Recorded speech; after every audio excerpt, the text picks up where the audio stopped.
condenó a 9 años de prisión al periodista Lucas Carrasco. Nosotros estamos con el abogado de la víctima, está Matías Bruso. Gracias, Matías, por venir. Y está Sofía, que fue víctima de este hombre. No sé cómo lo definís a Lucas Carrasco. Como lo que es un abusador. Un abusador, un violador, una persona que violó. ¿Cómo atravesás estas horas? Ayer cuando conociste la sentencia, el veredicto. Todavía no caigo.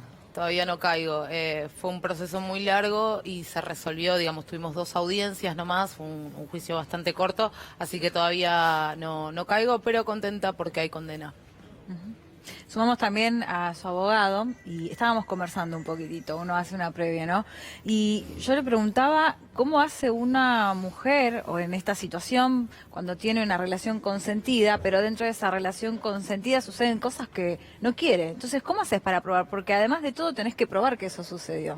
Sí, en este sentido los testimonios de las víctimas, en caso de Sofía, es crucial. Es valorado de otra forma, digo, según fallo de la Corte Interamericana, porque se entiende que ninguna mujer quiere ventilar esos aspectos de la intimidad y quiere exponerse a un proceso penal que es, lo sabe Sofía, digo, es muy tortuoso, muy revictimizante, pero además hay que sumarle, en este caso, ella nos pidió que pidamos pericias psicológicas, pericias psiquiátricas, y las pericias nos dieron que no había ninguna fabulación, que los dichos eran veraces, y por otro lado un estrés postraumático relacionado con una situación psicoafectiva equiparable a un abuso. Por ende, había más de sobras pruebas, no era el testimonio con la valoración que debemos hacer de ese testimonio sumado a testigos calificados como son los peritos. Sofía, ¿qué recordás de ese día? Del día de los hechos, Sí. todo absolutamente con todo el detalle que te puedas imaginar, desde arreglar para encontrarnos, explícitamente arreglar, vernos para tener relaciones sexuales. Porque vos a él, ¿dónde lo conocés?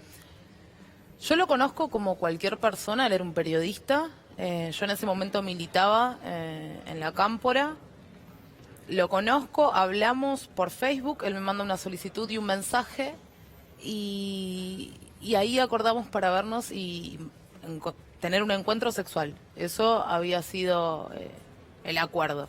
Después, en un primer momento, cuando nos vemos, en un primer momento fue consentido hasta que deja de serlo.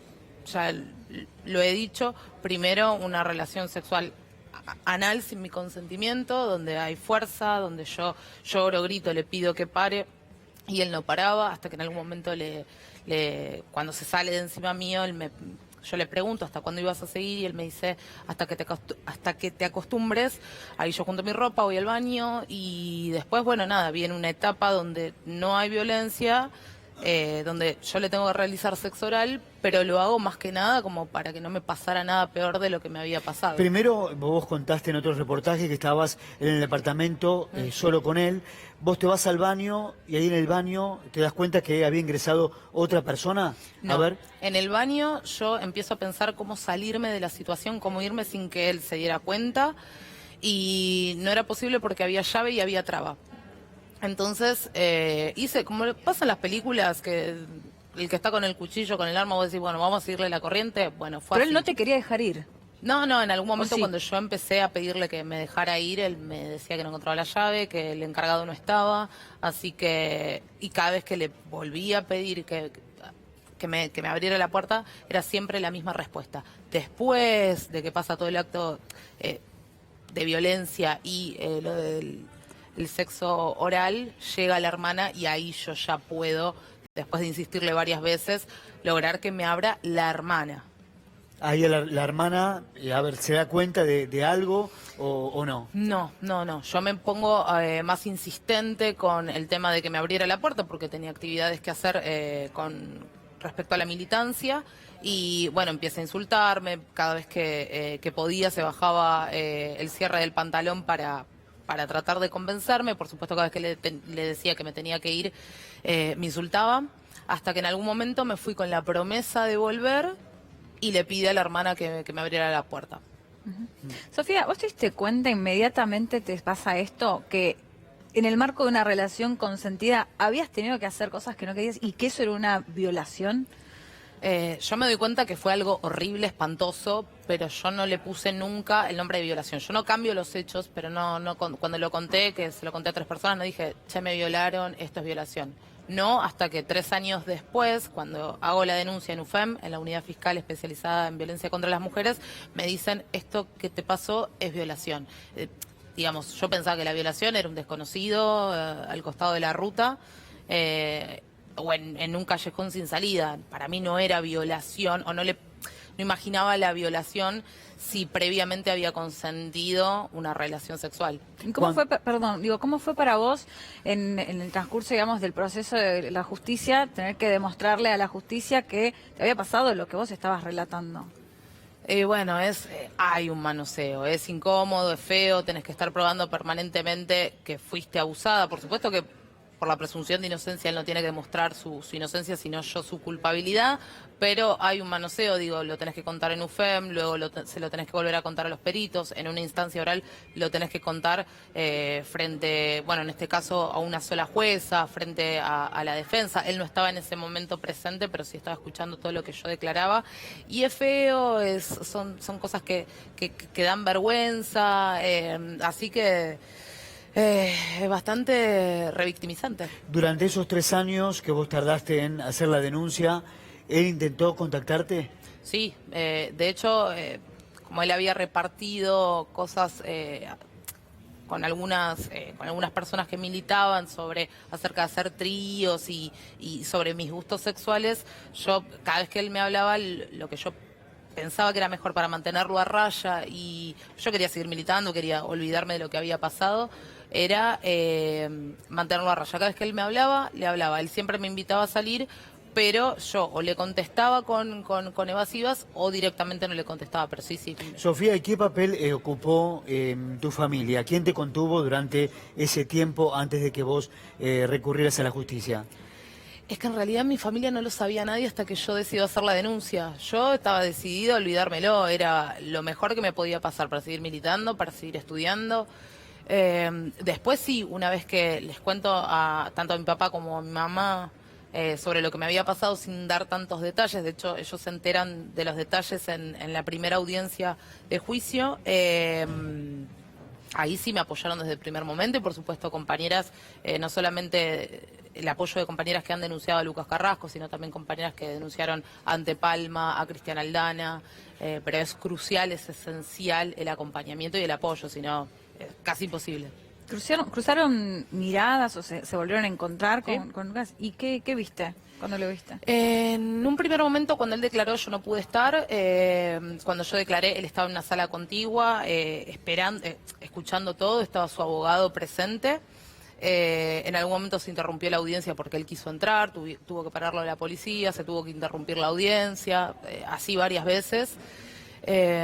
Y luego de que declarara él, declarara yo, los testigos, cuando entro a la sala de audiencias, no es un maleducado porque hace muchos gestos, pero nada, sí, nos miramos. Y la audiencia de ayer, por ejemplo, estuvimos todo el tiempo presentes los dos, ¿sí?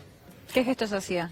No, burlas al abogado, es un maleducado, pero se maneja así con la impunidad con la que se manejó hace un par de años. Bueno, así, imagínatelo en un debate oral. ¿Hubo algún momento o alguien, una persona que te llevó a vos a convencerte de que deberías ir a la justicia? ¿Qué fue lo que te hizo decidir esto lo tengo que contar? Yo leí el testimonio de una compañera, yo no la conocía, una amiga en común que tenemos en redes sociales había compartido su testimonio. Yo leo las cosas que le habían pasado, eran muy parecidas a las que me habían pasado a mí, y cuando llego al final del testimonio hablaban de que el agresor era Lucas Carrasco. Ahí me contacto con ella para ver qué era lo que podíamos hacer, y la idea era poder alertar a las personas de que este tipo era un violento, era un violador, un abusador, y decidimos que lo mejor para poder hablar y para que nuestra palabra tuviera legitimidad había que denunciar. Nunca pensamos en llegar a una instancia como la de ayer. Así que me junto con ella, después me entero que hay más compañeras que habían sufrido abusos por parte de Lucas Carrasco. Cuando estalla mediáticamente el caso, se contactan pero decenas de pibas contándonos sobre abusos sobre la misma persona. O sea, operaba de la misma manera en un círculo. Pero de la misma manera, toda esta semana me escribieron muchas chicas que les pasó lo mismo con Lucas Carrasco y tienen detalles que yo, por ejemplo, había dado solamente en la audiencia porque eran casi insignificantes a la hora de contarlo, qué sé yo, acá, por ejemplo, y ellas lo habían vivido. O sea, por ejemplo, ayer me escribió una chica que me decía, bueno, no voy a contar mucho detalle, pero que no la dejaba salir tampoco. O sea, el tipo no tenía intención de dejarte salir. Esa cosa de, bueno, no sé quién te abre. No Ese pone la mecanismo llave. lo utilizaba con otras Sí, víctimas. sí. Él dijo en las últimas audiencias que no era un violador, que pude haber maltratado a alguien, pero no soy violador, dijo él. ¿Qué opinas de esa declaración? Bueno, ayer lo volvió a repetir. Lo que dijo en sus últimas palabras cuando la jueza Dieta Herrero lo invitó a que diga sus últimas palabras, si él quería, dijo que fue todo consentido y que cuando me había pedido perdón en unos chats que como prueba que muestra la defensa, que era solamente porque me había destratado. Nada más, pero él ni siquiera se refirió a los hechos, él no, lo único que dijo es que no era un violador, no se refirió a nada, negarlo como siempre, como lo viene haciendo desde hace 3 años. ¿Qué considera el destrato? Cuando él te pide perdón, que vos decís, ¿a qué parte de todo se refiere? La verdad que no lo sé, yo creería que él entiende que maltrato es todo lo que pasó. Sinceramente, él no puede no haber registrado que yo lloraba y yo gritaba. Vos llorabas en ese Yo momento. lloraba, gritaba. Era una situación clara en la que él tenía que frenar. En la que él tenía que frenar. Además, yo cuando le pregunto hasta cuándo iba a seguir y él me dice hasta que te acostumbres, mi cara estaba llena de lágrimas, estaba temblando. Él no podía pasar inadvertida esa situación. O sea que le importó muy poco, de verdad. Para mí, a lo que se refiere con el tema del maltrato es a toda la situación violenta. Ahora, en esa situación de tanta violencia como vos describís, y nosotros te agradecemos por haber venido, ¿temiste por tu vida? Sí, claro. Lo que pasa, yo en el momento de violencia, después de que voy al baño, pienso cómo salir, veo que no había forma de salir, vuelvo a la pieza y pensaba, hacé lo que el tipo te diga para poder salir entera. Yo, después del momento de violencia, donde el tipo ni registró lo que yo le estaba diciendo, dije, bueno, puede hacer conmigo lo que quiera. Así que yo pensaba, seguiré la corriente, el tiempo va a pasar, ya se va a terminar, y hasta que pueda salir entera de acá. ¿Esa fue la primera y única vez que estuvieron juntos? Sí, esa vez y nunca más. ¿Y cómo era, digamos, en la etapa previa? Obviamente vos no esperabas encontrarte con esa situación, pero ¿te dio esa sensación de que tenía ese perfil? No, era eufórico como lo conocemos, eufórico, con la voz ríspida, medio gruesa. Habíamos ido a un bar previamente porque la hermana se encontraba de visita, ella venía de Entre Ríos, entonces habíamos hecho tiempo en un bar. Eran las 11 de la mañana y él estaba tomando cerveza, por ejemplo, mientras yo tomaba un café con leche. Claro. Pero igual no me dio un indicio, decir, che, tengo que tener cuidado con este tipo. Nada, se manejaba como lo vemos en los medios, en Twitter, bueno, así, no hubo Bueno, nada que me alerte. como pasa con los abusadores, los violadores que tienen una doble cara, ¿no? Se muestran amables para un grupo de personas y ante algunos escenarios y después cometen la violencia y el abuso en un sector más privado, ¿no? No, es que son así. Uno creería que son, uno los identifica a lo lejos, que son monstruos, que son enfermos. Bueno, no hay nada de eso. No son locos, no son enfermos. Son tipos que se pueden adaptar absolutamente a vivir en sociedad y, qué sé yo, el caso Telma Fardín, Juan D'Artes, que ha sido denunciado por muchas causas de abuso. Digo, es un señor, es un caballero, un divino, todo el mundo lo ama, pero aún así ha sido señalado y la sorpresa es, ¿cómo puede ser si es un padre de familia? Bueno, sí, los padres de familia abusan, no todos, pero... Sofía, la última, ¿quedaste conforme con los 9 años de prisión? Por lo menos que así lo ha condenado la justicia, ¿no? Sí, nosotros como querella igual habíamos pedido 9 años. No nos estábamos enfocando tanto en el monto, sino en que haya una condena y que sea reconocido por el tribunal que había habido, más allá de yo haber consentido una relación previamente, que después me encontré envuelta en una situación donde yo ya no consentía, así que sí, conforme por la condena. Doctor, y con respecto a esta misma condena, de todas formas él en este momento está en libertad. Sí, él está en libertad hasta que bueno, el fallo quede firme en casación. Entendemos que también es lo que corresponde, digo, porque si bien se ve claramente disminuido el principio de inocencia, todavía lo cuenta, digo, la sentencia que tiene que quedar firme. Y quería decir algo con respecto a la otra pregunta.